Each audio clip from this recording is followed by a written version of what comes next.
boa tarde. Em julho, o Estatuto da Criança e do Adolescente completa 30 anos. É o marco legal de proteção aos menores. Ao longo dos anos, o Estatuto foi sendo aperfeiçoado, mas ainda há desafios para que a lei seja cumprida de forma integral. Os 30 anos do ECA é o destaque do Jornal da Justiça de hoje. E você vai ver também. Atenção, foliões! Importunação sexual é crime. A importunação sexual pode ocorrer em qualquer contexto, por contato físico ou virtual. Coração de Tinta, projeto da Justiça Restaurativa na Bahia, possibilita a troca de experiências entre policiais. A gente pôde conhecer mais sobre a nossa tropa, sobre o policial como ser humano. E ainda mais árvores em Cuiabá. É o projeto Verde Novo, que tem mudado a cara da cidade. 500 mudas de árvores e muita disposição da equipe do projeto Verde Novo e voluntários.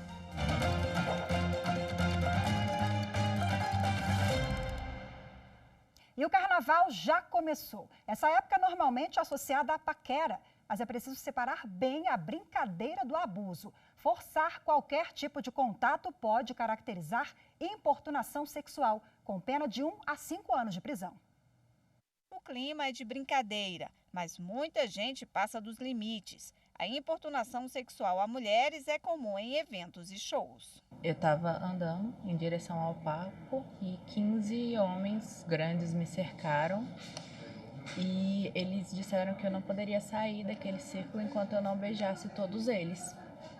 Foi aterrorizante e eu só consegui sair porque tinha um segurança perto que dispersou esses rapazes e conseguiu me liberar, mas foi bem ruim. Puxar cabelo, passar a mão no corpo sem consentimento ou forçar qualquer tipo de relação não é só um ato desagradável, pode virar caso de polícia.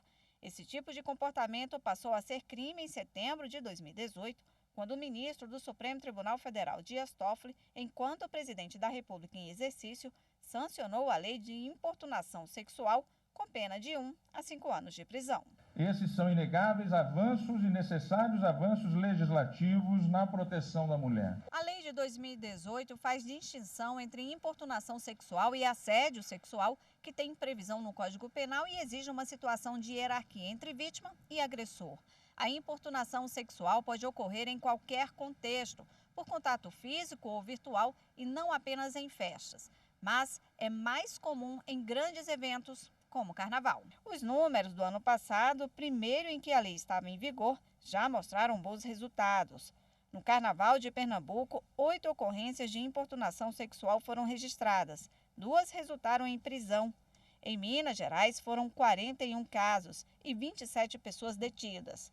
Na Bahia, 6 homens foram levados para a Delegacia da Mulher por importunar no Carnaval de Salvador.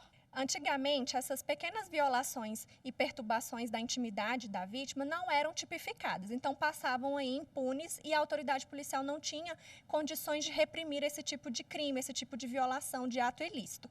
Agora, já tipificada, ela pode ser processada, essa pessoa deverá ir, a vítima, deverá ir à delegacia ou ao Ministério Público informar a ocorrência desse ilícito, contando aí com uma prisão preventiva ou uma prisão temporária daquele investigado. E nesta semana, os ministros do Supremo Tribunal Federal concluíram o julgamento sobre o prazo que os tribunais de conta têm para anular a concessão irregular de aposentadoria a servidores. Por maioria, os ministros definiram que o limite para a revisão do benefício é de 5 anos a partir da entrada do processo nos tribunais de contas. Esse entendimento passa a valer para todos os tribunais de contas do país. Ao todo, eles são quase 400 processos que estavam na Justiça à espera dessa decisão. E também em sessão plenária do Supremo, os ministros negaram liminar para suspender normas que permitem a prorrogação de contratos de concessão de ferrovias. Alguns pontos da chamada Lei da Relicitação eram questionados pela Procuradoria-Geral da República. Ainda falta julgar o mérito da ação. E para fazer um balanço sobre os julgamentos do Supremo Tribunal Federal desta semana, eu recebo aqui no estúdio a consultora jurídica da TV Justiça, Karina Zucolotto. Karina, seja bem-vinda, boa tarde. Boa tarde, Rafaela. O que você destaca nessa semana? Sem dúvida alguma, esses dois assuntos que você trouxe aqui para a gente são os dois concluídos nas sessões que foram realizadas essa semana no Supremo Tribunal Federal. A medida cautelar foi negada pelos ministros, nesse caso da lei de relicitação, que foi questionada pela Procuradora-Geral da República, à época, Raquel Dodge, mas que no plenário o atual Procurador-Geral da República entendeu que com o passar do tempo aqueles argumentos trazidos de inconstitucionalidade já não se justificariam e acabou se manifestando de forma até contrária ao próprio pedido inicial. Isso é absolutamente possível em razão da independência do Ministério Público. Mas no julgamento da quinta-feira, sessão monotemática, foi o único tema discutido, os ministros decidiram por maioria, como você disse, negar a medida cautelar, manter a lei até que o mérito seja discutido numa outra sessão plenária. E na quinta-feira, nós tivemos uma verdadeira maratona de julgamentos. O ministro Dias Toffoli convocou uma sessão extraordinária para quarta-feira pela manhã. Em razão da próxima semana ser do Carnaval, não teremos sessões plenárias, então houve uma convocação de uma extraordinária. Os ministros iniciaram o julgamento de duas ações diretas de inconstitucionalidade que questionam leis do estado do Mato Grosso e do estado do Tocantins acerca da regulamentação do GAECO naqueles dois estados.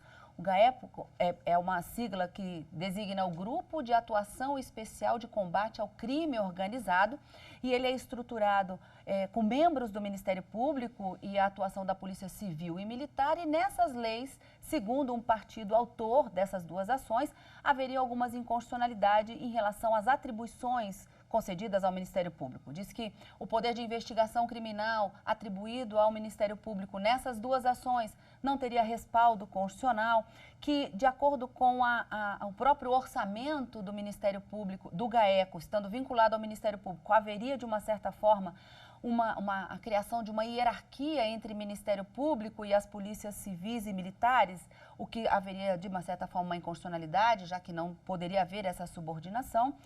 E, inclusive, uma alegação de inconstitucionalidade formal dessas leis também, já que trataria de matéria penal e processo penal, que seria da iniciativa da União e, portanto, os estados não poderiam legislar sobre esse assunto. Matéria discutida na quarta-feira pela manhã, deve ser retomado o julgamento porque o ministro Dias Toffoli pediu vista desse julgamento, interrompendo, portanto. Mas esse foi um dos assuntos tratados na quarta-feira. E um outro assunto também foi sobre uma ação direta de inconstitucionalidade que discute um decreto do ex-presidente Michel Temer, que teria, de uma certa forma, flexibilizado as licitações no âmbito da Petrobras. Esse julgamento foi iniciado, mas também não concluído. Houve um empate, o ministro Dias Toffoli preferiu suspender o julgamento, na verdade ele pediu vista, mas ele, no fundo, suspendiu o julgamento para poder ministra Carmen Lúcia, que estava ausente justificadamente, e o ministro Celso de Mello, que está ausente em razão de uma recuperação de saúde, para que eles possam participar desse julgamento também, em razão da matéria ser extremamente importante. Então, esses foram os julgamentos realizados essa semana nas sessões plenárias do Supremo, que aconteceram quarta pela manhã, quarta à tarde e na quinta-feira à tarde. Maratona de sessão, né? Maratona. Karina, muito obrigada pela sua participação. Boa tarde. Eu que agradeço, boa tarde.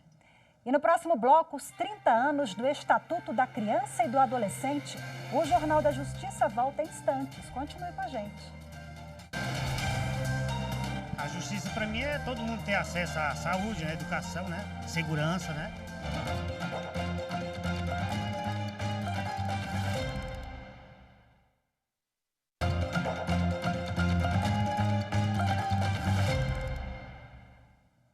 Em julho, a lei que estabeleceu direitos e garantias aos menores de idade completa 30 anos. Confira agora na reportagem de Gabriel Ciafrei as mudanças trazidas pelo Estatuto da Criança e do Adolescente e o que ainda precisa ser feito para melhorar o desenvolvimento dos jovens brasileiros. Matheus já tem 4 anos, mas só agora, depois de muita luta, é que a Maria Efigênia conseguiu uma vaga em uma creche. Durante a espera, ela teve que fechar a loja que tinha para ficar com o filho. Eu fiz todas as medidas possíveis, né? De mãe trabalhadora, medida protetiva. Só que mesmo com esses documentos, eles falavam que para eu alcançar, eu tinha que ser bolsista, né? Receber o Bolsa Família. E eu não recebo pela minha renda, né? Acesso à educação, saúde, alimentação, cultura e lazer são alguns dos direitos estabelecidos no Estatuto da Criança e do Adolescente. É dever da sociedade, da família e do Estado propiciar isso aos jovens. Mas nem sempre foi assim. Até 1990, vigorava no Brasil o Código de Menores, que tratava crianças e adolescentes de uma outra forma. A gente tinha uma visão de Brasil que criança e adolescente, ela não tinha direito à voz, ela não tinha direito à liberdade, ela era totalmente cerceada, na verdade, né, no seu pensamento, nos seus desejos. As mudanças começaram quando o Brasil passou a ver crianças e adolescentes como sujeitos de direitos, como qualquer outro brasileiro, e a tomar medidas para melhorar o desenvolvimento de meninos e meninas. Entre as ferramentas utilizadas estão os conselhos tutelares, que acompanham de perto a participação da família, da sociedade e do Estado no cumprimento do que determina o Estatuto. Esta advogada explica que o ECA foi um importante ponto de partida para a criação de outras leis, como a que estabelece as formas de atendimento a menores infratores e o Estatuto da Primeira Infância. Ela lembra, com as transformações da sociedade, mudanças na lei podem ser feitas no futuro. O Estatuto da Criança e do Adolescente é o norte. E aí as legislações elas vêm adequar e adaptar para dar maior praticidade e aplicabilidade para aquelas normas constantes no Estatuto da Criança e do Adolescente. Então verifica-se o que está acontecendo na sociedade, quais são as necessidades, o que está se falhando e então busca-se uma legislação que traga praticidade, porque a norma em si a gente já tem. Para a conselheira tutelar, as transformações por que passa a sociedade exigem a busca constante pela consolidação dos direitos previstos no Estatuto da Criança e do Adolescente. Se a gente, enquanto adultos, a gente que trabalha a ponta, a gente não compreender, né, que é necessário a gente ter essa visão, a gente ainda vai ter ainda mais 30 anos para a efetivação do Estatuto. Né? Então a gente já avançou muito, né? A gente acredita que não tem que ser mexido nessa legislação e que ela de fato hoje tem que ser implementada e para isso a gente precisa estudá-la.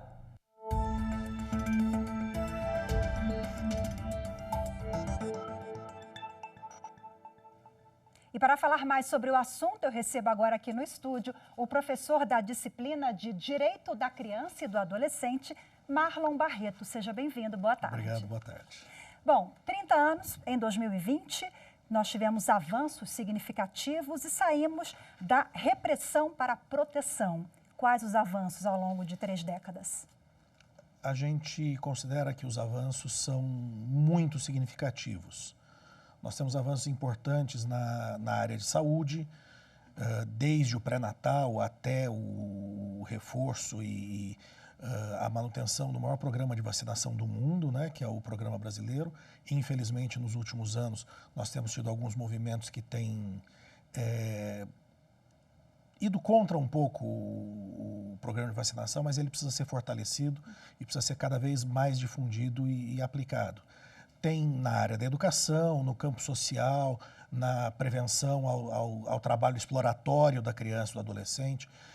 Mudou-se muito a visão, logo que o ECA entrou em vigor, a gente tinha aquela preocupação da criança ou do adolescente não trabalhar.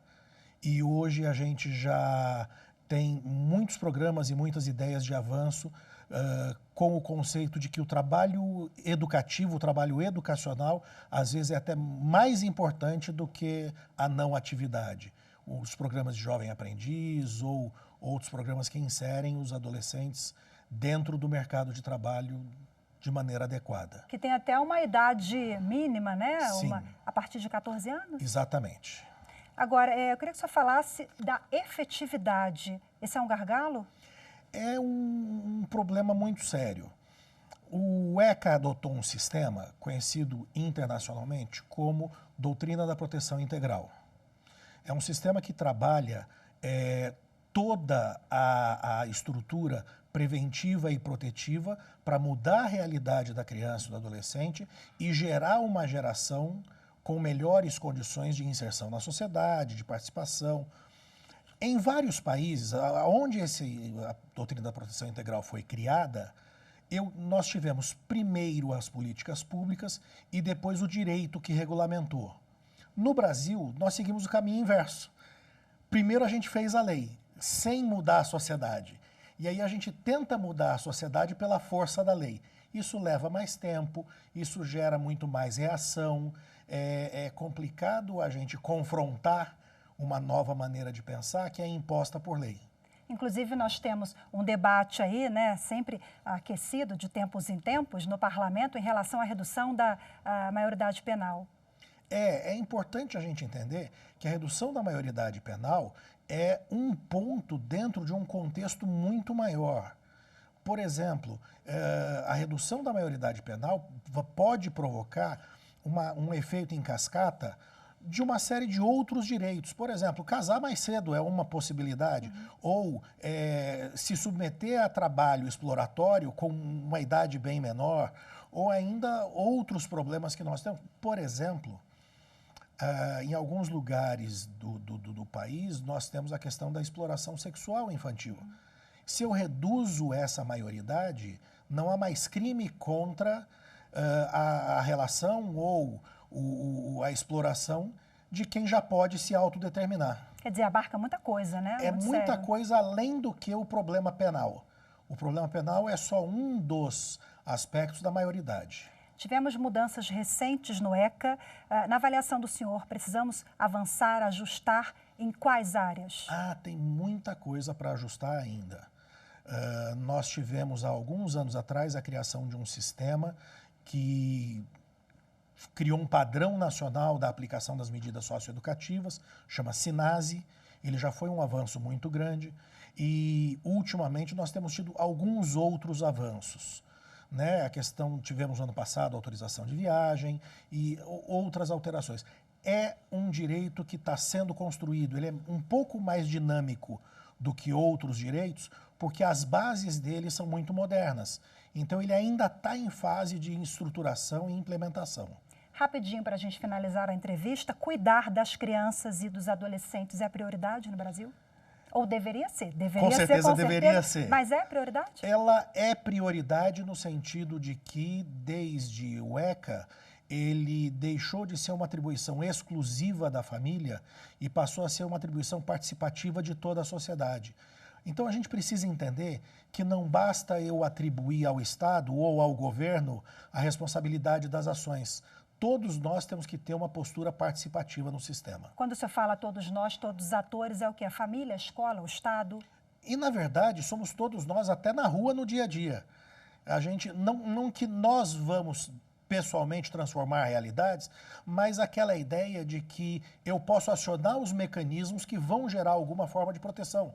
Ligar para um número que dá o acesso protetivo ou procurar uma secretaria. Quando eu me deparo com uma situação, a única coisa que eu não posso fazer é nada.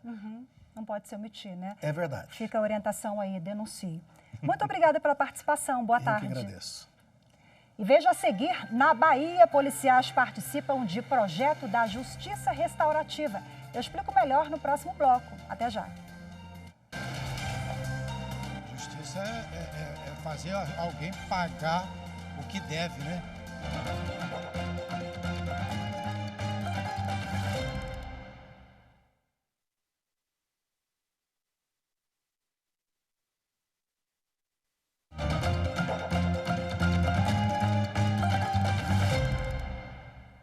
Uma decisão do Tribunal Regional do Trabalho da Bahia exclui o pagamento da dobra de feriado. Vamos entender melhor agora na reportagem de Gabriela Vasconcelos. Trabalha meio-dia e folga 2. Trabalha um dia e folga 3. Cada jornada é negociada entre as categorias e os sindicatos por meio de normas e acordos coletivos de trabalho. E aí existem várias jornadas especiais, 12 por 36, 24 por 72. Existem vários tipos de jornadas especiais que são tratadas através de compensação, né? É uma compensação de jornada, trabalha mais em um dia para ter mais folga em outro. A súmula 444 do TST prevê, para as escalas de 12 por 36 horas, o pagamento em dobro dos feriados trabalhados. Aqui no TRT5, uma empresa conseguiu a exclusão deste pagamento para um funcionário que foi contratado para a jornada de 24 por 72 horas. O trabalhador era contratado pela Fundação José Silveira como sócio-educador em uma casa de acolhimento. Nesse caso, a norma coletiva, que abrange a categoria do reclamante, trata expressamente que feriados e domingos laborados seriam compensados considerando que a jornada dele concede dias de folga durante a semana. O advogado do trabalhador, que mora fora da capital baiana, mandou um vídeo para nossa equipe relatando parte deste processo. Nós ingressamos com a reclamação trabalhista, pedimos horas extras, intervalo suprimido e pedimos também o pagamento pelos feriados trabalhados. Como a súmula fala expressamente da jornada de 12 por 36 e não fala da jornada de 24 por 72, que era exercida pelo reclamante, não aplicou a súmula e, nesse caso, os feriados seriam compensados, os dias de feriados seriam compensados pelos dias que o reclamante teria de folga. Porque o tribunal entendeu que a própria jornada de 24 por 72 já incluía essa compensação pelo feriado. Um programa da Justiça Restaurativa na Bahia tem mudado a forma de policiamento em uma das cidades do interior do estado. O projeto Coração de Tinta ajuda policiais a refletirem sobre as dificuldades do trabalho. A Justiça Restaurativa é um método criado em 2016 pelo Conselho Nacional de Justiça para solucionar conflitos de forma consciente a partir do diálogo. O objetivo é evitar que os problemas se transformem num processo judicial. A gente vai falar sobre trauma, né? Consciência do trauma e resiliência. Esse encontro na Bahia é uma das modalidades de justiça restaurativa aplicada pelo Tribunal de Justiça do Estado. Aqui, 90 policiais militares de Ipiaú, interior baiano, trocam experiências e participam de atividades que ajudam a expor os problemas. Hoje, o instrumento de trabalho foi uma pedra. Apesar de parecer insignificante, ela representa toda a dificuldade vivida no dia a dia. E a girafa de pelúcia representa o poder de escutar. A conversa é sigilosa e leva os participantes à reflexão. O principal benefício da justiça restaurativa é exatamente gerar a conexão entre pessoas, entre seres humanos, e isso reverbera numa conexão entre instituições e de instituições com a comunidade. A grande vantagem é que nós podemos, naquele ambiente seguro e de escuta, conhecer mais nossos policiais, porque o método STAR fala sobre traumas e resiliência. Então a gente pôde conhecer mais sobre a nossa tropa, sobre o policial como ser humano. O projeto de justiça restaurativa é adotado em vários estados e em diferentes problemas sociais, desde conflitos familiares até a atuação do serviço público. No caso da Bahia, a experiência com os policiais tem melhorado não apenas a forma como eles lidam com os problemas do trabalho, mas também o atendimento à população. Com essa humanização do policial, a gente precisa sair desse apenas um policial combatente que atende a ocorrência, para um policial que pensa a comunidade de uma forma ampla e humana. Sou um policial de vivência diária mesmo, pelotão especial e ondas especiais. Então, voltar o olhar para a justiça restaurativa me fez mudar a forma de agir, e me fez querer ampliar o sentido disso. E aí sim, conseguir chegar nas pessoas, entender o outro lado. O trabalho da justiça restaurativa também reflete na atuação do judiciário. Quando eu passei a ter contato com os livros de justiça restaurativa, com o pensamento sistêmico, com a comunicação não violenta, eu descobri que existia todo um arcabouço teórico que demandava apenas que eu reunisse pessoas dispostas a estudar e a trocar informações e, de forma vocacionada, se dedicar à construção de paz e à pacificação de si, de sua comunidade e do outro. Agora vamos falar de meio ambiente. Cuiabá está ficando cada dia mais arborizada e bonita. Essa é a proposta do projeto Verde Novo, do Poder Judiciário de Mato Grosso, que realiza o plantio e distribuição de mudas em diversos cantos da capital. Uma das ações que reuniu parceiros e voluntários foi em um local bem movimentado da cidade. Para ajudar o projeto Verde Novo nessa missão de rearborizar Cuiabá, é necessário muito mais do que discurso, muito mais do que palavras. É necessário vestir a camisa. E também colocar a mão na massa, que nesse caso é literalmente colocar a mão na terra. O endereço: trevo de acesso à rodoviária de Cuiabá, na Avenida Miguel Sutil. A meta: rearborizar as alças de acesso ao viaduto e à avenida. 500 mudas de árvores e muita disposição da equipe do Projeto Verde Novo e voluntários. A ideia é contemplar todos os espaços públicos em Cuiabá, o maior número possível, e não poderia ficar de fora aqui. Estamos na Avenida Miguel Sutil, de certa forma um cartão postal também de Cuiabá, então nada melhor do que reunir a população, os voluntários, para plantarmos árvores. O que está sendo feito aqui, que é plantar uma floresta urbana nessas alças de acesso de um viaduto, é o que há de mais avançado hoje em termos de urbanismo verde. Você trazer para dentro da cidade a vegetação original para conviver com a população e ajudar a cidade a ter uma melhor temperatura, umidade. Isso daqui também prepara a cidade para as mudanças climáticas. Então é fundamental para os próximos 20, 30, 50 anos. Para que o Projeto Verde Novo possa cumprir a missão de rearborizar Cuiabá, as parcerias são fundamentais. Energisa, TV Centro-América, Prefeitura de Cuiabá, Instituto Ação Verde, Grupo Petrópolis, o CREA, o Conselho Regional de Engenharia e Agronomia, e a ABENC, a Associação Brasileira de Engenheiros Civis, são indispensáveis ao Verde Novo. Nós vamos deixar aqui plantado hoje um orgulho. Um dia nós vamos passar aqui por essa avenida e falar, esta árvore eu plantei. E o Jornal de Sábado fica por aqui. Muito obrigada pela sua companhia. Um ótimo carnaval para você. Se beber, não dirija. Uma boa tarde.